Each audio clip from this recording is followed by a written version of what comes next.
The Camp Woodwind method to this day is still one of the best ways to farm XP in this game. I want to talk about it and share my experience with you guys and girls. Let's dive into it right now.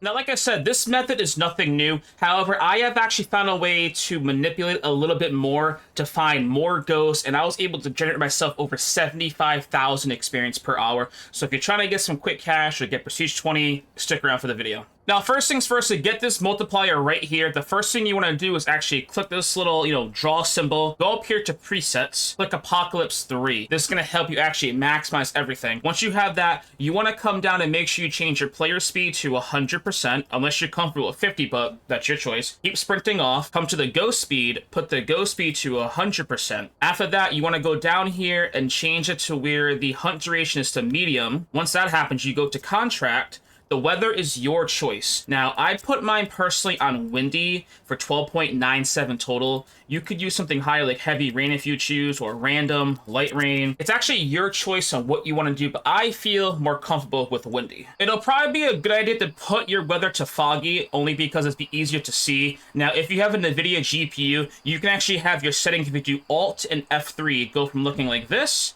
to actually looking like this.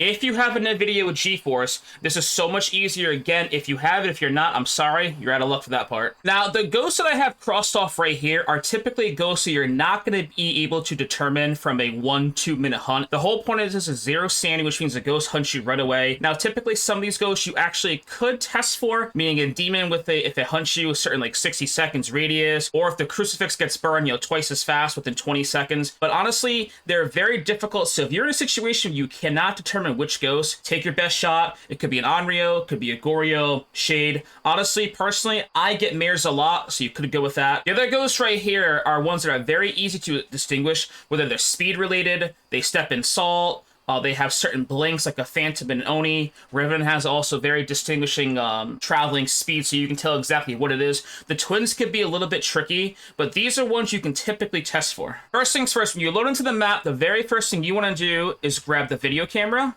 your EMF reader, and grab a crucifix.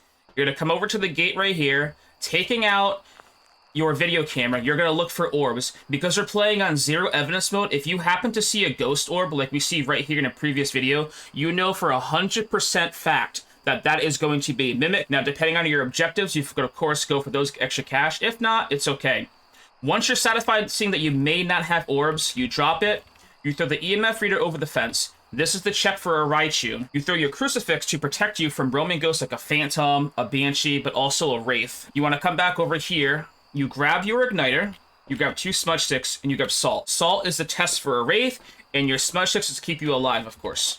Come through here, your crucifix stays right there, put the salt down, and kind of just watch the gate, listen to any interactions, and wait for the ghost to hunt you. Now, there's a certain technique that I do. I call it the whack-a-mole feature, which we're going to demonstrate right now exactly what that is. I recommend you do this. If you're very good at picking out the ghost speed, you can do this easily. So show yourself 1 second, bring the ghost over here, and watch its speed. Now, make sure it walks to the salt so you can test for a Wraith. Now, this situation right here, we're not too sure what this ghost is. It's actually nothing distinguishing. Not an Oni, not a Phantom, not a Wraith. So we're actually going to restart this one right here and see if we can get better luck. Okay, so we know the ghost is in that yellow-orange tent over there. Again, we want to stay where our line of sight out of the way. Once it actually starts to hunt us, you do the whack-a-mole technique. Show yourself for a quick second to bring it over here. The reason why you do this is because you don't want the ghost to instantly build up its line of sight, and you can't tell if it might be twins, it might be a Raichu. In this situation, I think we have a roaming ghost like a Banshee or Phantom, so let's let it hunt us and see what we have. So with this situation right here, I know for a fact this is going to be either a Phantom or a Banshee, because those ghosts like to roam a lot. And again, this is not the ghost room because you can tell it's not cold breath. So we're actually going to go ahead and guess Banshee, and I guarantee you we're going to get that right. So right there is a perfect example of how much XP you can get by having your knowledge with the ghost. That took me about 45 seconds to get just under 2,600 XP / cash, because we knew it was a Banshee because they like to roam. That is also why you put the crucifix and the salt to look for a Wraith, but also a roaming ghost. Now, let's do one more hunt and get a more obvious ghost. Okay, so here comes the ghost right here. Ready? Quick whack-a-mole. Bring it to us. Now, I know from experience this is a myling right here, but again, you want to use the whack-a-mole technique just because if the ghost happens to be twins and it gets full line of sight, you may not be able to determine it's going to be twins. You might guess a different ghost. This is why the whack-a-mole tactic is actually so good, so you do not have line of sight to bring the ghost to test for a Raichu, test for twins, just to make sure. Now, we're going to go back off the truck.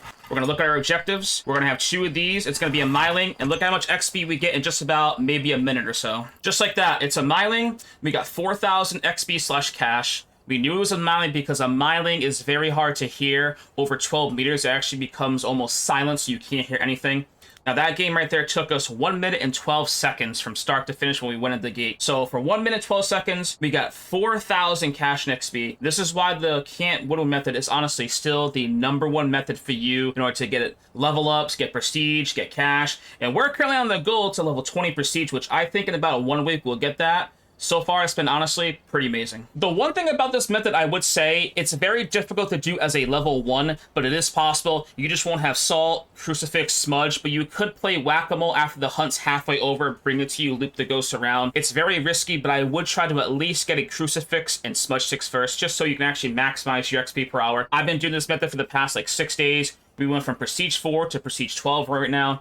I'm on the road to level 20 prestige, hopefully by the first week of September. And honestly, this is just the best tactic to get XP possible, and I'm going to keep on doing it, and you should too. Now, if you have a decent knowledge with these ghosts right here, it's going to be easy. Now, I'll go through them really quick. I have this video right here from my stream, which means a Wraith will normally teleport to you, leave EMF 2, not Step and Salt, and then it will hunt you. And that's how you can tell it's a Wraith. A Phantom is almost invisible half the time, where it's very difficult to see. A Poltergeist kind of throws everything in its path every 0.5 seconds and then throws it fast and far, and you can just tell right away. A Banshee can be a little tricky, but usually if you do the method by the benches that I do with the Salt, it'll walk into you and try to hunt on top of you. But make sure you have the ghost hunt, though, if you're a beginner, because it could be a Phantom roaming as well. So it's usually one of these 2 if it's not the ghost room. We also have a Revenant. The Revenant is very slow at first, but once it sees you, it gets incredibly fast, but does not have line of sight speed. It is one of the 4 ghosts in the game that does not have line of sight, so keep that in mind. An Oni is almost pretty visible. It's like a solid ghost. You can definitely tell it's an Oni by looking at it. A Hantu, we're playing with the breaker off, so that means you're going to see its breath during the hunt. Now, a myling can be a tricky one depending on where it spawns, because you're going to know it's almost silent when it's hunting you, but once it gets closer, you can hear its footsteps pick up a little bit. The twins can be a little bit tricky. Again, if you do the Whack-A-Mole method and bring the twins to you, you can easily tell the ghost speed if it's a slow twin or a fast twin. But if it's hunting you from across the map, let's say where the bathroom is, that's going to be your problem right there, because it's going to be full line of sight speed. You may not be paying attention to it. The Raichu will get incredibly fast around electronics. The Obaki will actually shapeshift during its hunt. The Mimic, of course, again, you will see these orbs right here before you even go inside the map. If you want to double check every time in the game when you're playing to look for orbs like the hidden spots like a tent or a bathroom where it hunts from, be my guest.